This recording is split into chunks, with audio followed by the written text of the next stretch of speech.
अतिग्रेतील सागरिका लॉजमध्ये महिलेचा खून, आरोपीवर गुन्हा दाखल।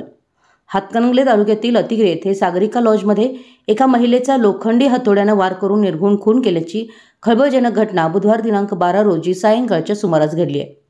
या प्रकरणी हातकणंगले पोलीस ठाण्यात गुन्हा दाखल करण्यात आला असून आरोपीस पोलिसांनी ताब्यात घेतले। या प्रकरणी खेम बहादूर शेर बहादूर बम वय 55 राहणार कवठे कंद तालुका तासगाव सध्या राहणार सागरिका लॉज अतिग्रे यांनी फिर्याद दिली आहे। त्यानुसार आदम गौस पठाण वय 42 राहणार घुणकी तालुका हातकणंगले यांनी लॉजच्या खोली क्रमांक 130 मध्ये त्याची प्रेयसी सुमन सुरेश सरगर वय 38 राहणार उचगाव तालुका करवीर हिच्या डोक्यावर लोखंडी हातोड्याने वार करून तिचा खून केला। सदर घटना दिनांक 12 जून रोजी सायंकाळी 5:30च्या सुमारास घडली।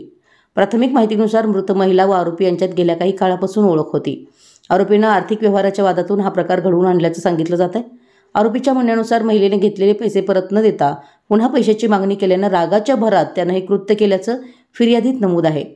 या प्रकरणी हातकणंगले पोलीस ठाणे येथे गुन्हा नोंदवण्यात आला। या प्रकरणी गुन्हा पोलीस उपनिरीक्षक पिलानी यांनी नोंदवला असून तपासाचं काम पोलीस निरीक्षक शरद नेमाने यांच्या मार्गदर्शनाखाली सुरू आहे। घटनेमुळे अतिग्रे व परिसरात एकच खळबळ उडाली असून पोलिसांनी तातडीनं घटनास्थळी धाव घेत पंचनामा करून मृतदेह उत्तरीय तपासणीसाठी पाठवलाय। आरोपीवर पुढील कायदेशीर कारवाईसाठी प्रक्रिया सुरू आहे।